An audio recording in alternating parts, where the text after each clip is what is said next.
Hey guys, it's me and yay! Okay, I'm sorry.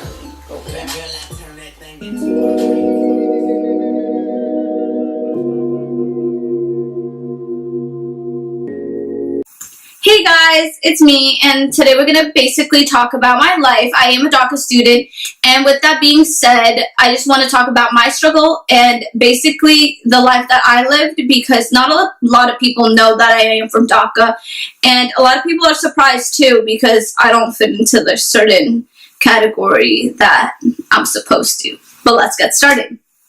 So I was born in Ecuador, Cuenca to be exact, and at the age of 1, my parents left me with relatives so they could come to Long Island to establish their life. And around the age of 2, my mom decided to come back to Ecuador to pick me up, and then I entered the United States illegally with a false visa.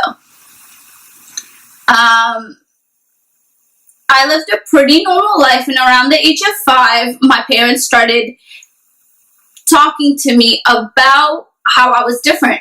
And in other words, I was undocumented. And my parents at that time explained it to me at a very young age. So I feel like so they knew that I knew. And it was something that was, right now, it's still something that I have not forgotten.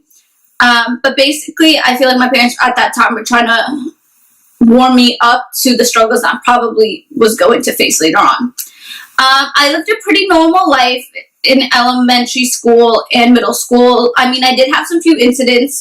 Like one time in 3rd grade, I was going down to the bus stop to go to school, and I did have a man throw coffee at me and my little sister, and then I ended up still going to school with the smell of coffee. And later on, it did really affect me, but I'll explain that later. I also did face the fact that I kind of had to grow up quicker than a lot of people my age did, and that was basically for the fact that I kind of lived in fear of getting caught, because my parents did explain to me at a very young age what would happen if I was to be caught and if I was to have ICE come to me and ask for my papers. And there was a time in East Hampton where ICE was making rounds, and I was very scared because I knew who they were and what they would do to me, and I basically had to keep low. So there was one time at my old house where ICE came into my neighbor's house and basically searched them. And I got scared and I stayed home alone because both my parents worked. And so I stayed home alone with my little sister, and we hid under the bed for hours until ICE left. And for me, that was also a turning point where I felt like a lot of young kids shouldn't face, but it's something that I had to face because I knew I was different. And like I said, at that moment, I didn't think it was going to affect me, but it still does, because these are the moments that you kind of have to grow up a little bit. Like there was panic I knew there was panic in my heart, and I had to hide under my bed for hours, and it wasn't right. I just felt like it wasn't right. And right now, like as I'm speaking to you, like it's heartbreaking because there's no child that should be going through that. But to be all real, thousands of like kids right now and students and adults that do have to go with that fear and still have that fear that one day they're going to be taken away from their families. And you see it in the news every day. All these families that are being ripped apart because their parents don't have, any kind of status. And then there's the kids who are full-born American citizens that are being taken away and then putting into foster care, which is so sad, because there should never be families that are being ripped apart because of their status. However, that's just my opinion. So like I said, I lived a pretty normal childhood for the most part. I did run into some bumps in the road, but it happens. Like I said, going on with the fact that I had coffee thrown at me, it did really affect me in the fact that I was embarrassed on who I was after that, and I just felt like I needed to fit in to this American lifestyle that was the Hamptons lifestyle. But basically, like, I had to fit into this little bubble and circle of friends, so I wasn't picked on and bullied, because to be all real, like, there was a lot of bullying going on when it came to people's statuses, and people don't want to look at it, and they don't want to be like, oh yeah, because this person's Spanish, they're not getting bullied. Like, especially in my town, I feel like a lot of people turn the other way when it comes to racism.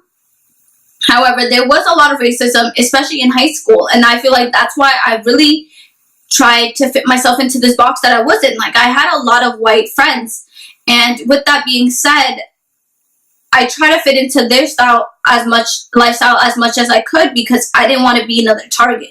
I saw people targeting Hispanic people, and I didn't want to go through what they were already going through. And as sad as that is, I just kind of stopped embracing my Hispanic side. For example, like,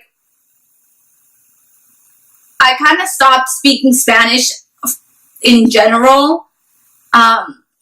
If you were to ask any of my East Hampton friends, they would tell you, like, Anna never spoke Spanish.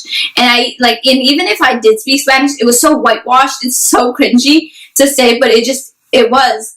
And so I even had, like, a full-blown, like, Hispanic boyfriend at that time who was very Hispanic, and he just came from another country, so he would speak to me in Spanish, but I would still speak to him in English. Like, I was not embracing my Hispanic side at all, and it's sad to say, but it was a shame, and I wish that if I could go back to high school, I would embrace myself more, and I would wish that I had more confidence to speak out and stop other people from getting bullied, because it's just sad.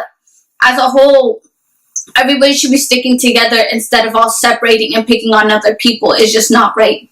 However, going into college, well, the transition from high school to college was pretty difficult too. That's when I started realizing, like, wow, even as a DACA student, I still don't have basically any benefits.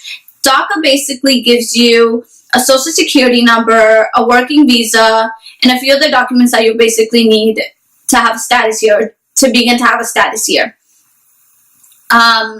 With that being said, DACA students don't get any benefit from the government at all whatsoever, so that means that I can't have FAFSA. There's some types of, I can't even have loans at all. There's some types of scholarships that I can't even enter myself in because I'm not a lawful resident or a U.S. citizen, and it's heartbreaking because there's a lot of people that will try to go into college, are perfect students in high school, and can't go to college because they don't have the funds to. And it's sad, and I didn't want to be one of those people, and my parents didn't want me to be one of those people that didn't go to college. That was one of the main reasons why my parents wanted me to come to the United States. So I got accepted to some very nice schools, some very nice private schools, and I got amazing scholarships because of my grades. However, due to family problems as well and financial issues, I had to choose what the most safest financial wise school was for me. And so I ended up going to SUNY Old Westbury because some of my undocumented friends were going there too, and it's very close from home. And I couldn't have wished for anything more because that school has really has done a lot for me when it comes to financial benefits.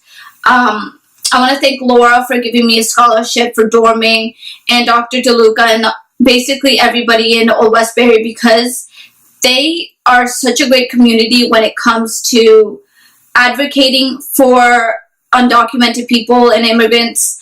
And those are the type of people that we need. We need people to accept us as well, because especially for DACA students, because we weren't the ones who chose to come to the United States. Our parents did, and our parents didn't just come to feed off the government. They came for other reasons, such as the country that they were in was very dangerous, like El Salvador, or they needed to come because of political reasons. Like, there's a lot of reasons why immigrants come here, and it's not because they want to live off the government. And first of all, we can't even live off the government. So I just wanted to put that out there because there's the stereotype that that's what we come for, and we just try to take everybody's jobs.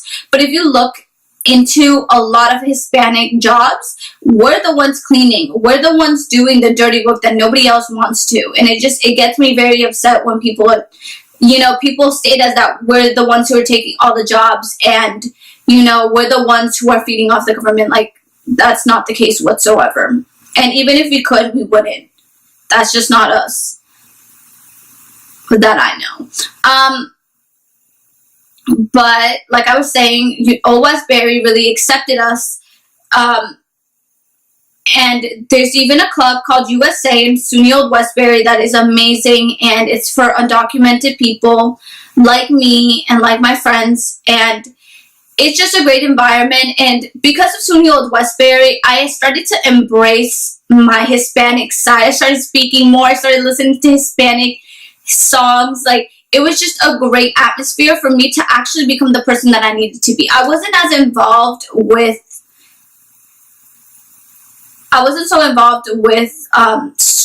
like DACA and like that political stand, with immigration. But coming into college, it really did change me.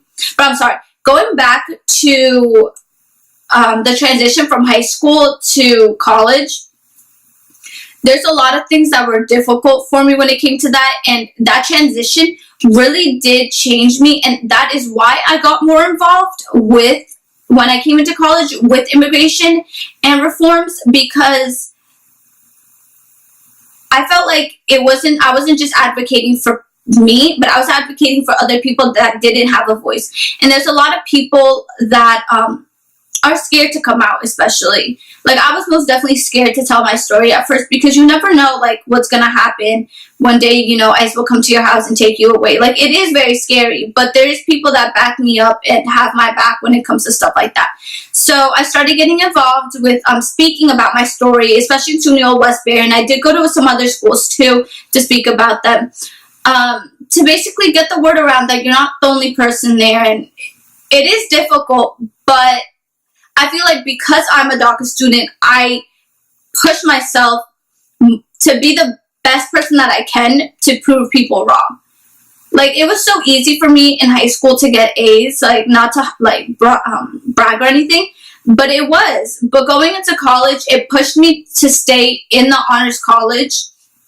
I just want to say thank you to Dr. DeLuca for letting me in. But it really did push me to being a better student, because at the end of the day, when I graduate, I want to get into profession, and I want to show people that they were wrong about Hispanics, and that we're not just here to, just live off the government and, just take up people's, like, space. That's not what we're doing whatsoever. Like, I'm trying to strive in life, and I'm trying to get to a better point, and I'm trying to be a better person. I'm trying to live my life here. It's just a lot of people think that it's so easy to just go back to your home country when you basically weren't grown up there. Like, you didn't grow up.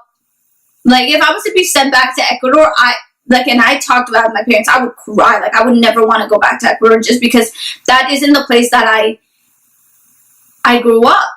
Like, I grew up in America, so you guys can even see from the way that I speak that I'm not as Hispanic as, like, Ecuadorian, like, as a true Ecuadorian would be. Like, I do have Ecuadorian traditions, and, I grew up with two Ecuadorian parents. But for the most part, if I was to go back to Ecuador, I think it would just be so difficult. And I have had friends go back home that were just like me, and they've told me it was so difficult to, assimilate back into the lifestyle that Ecuadorians have, or any Hispanic country for that part. But I just feel like if I was to go back to Ecuador, if I was to be sent back to Ecuador, I'd have a miserable time, because although I do speak Spanish, it's not the best that it could be, and I'm not at that level, like, intelligence-wise, than I am if I was, like Spanish-wise compared to, like, American-wise. It's just, they're two different levels, and for me to stand on my own 2 feet in Ecuador would be so difficult for the most part. So that's why I have a fear of going back, and a lot of people do too. But I just wanted to speak upon my life and other people's that don't have voices, because at the end of the day, we are people too. We are human beings, and even though we're undocumented, we still have, we still have feelings. And so I just wanted to give a different perspective, because there's a lot of, even in the news, they'll talk about DACA students, but it's different when a DACA student is talking to you. So thank you so much, guys, for listening. And hopefully this kind of changed your perspective on DACA students and undocumented children, because at the end of the day, we're just like you. Even if you're undocumented, or if you're a U.S. citizen, or if you're a lawful resident, we're all the same. We just don't have the same benefits. But thank you, guys. Bye.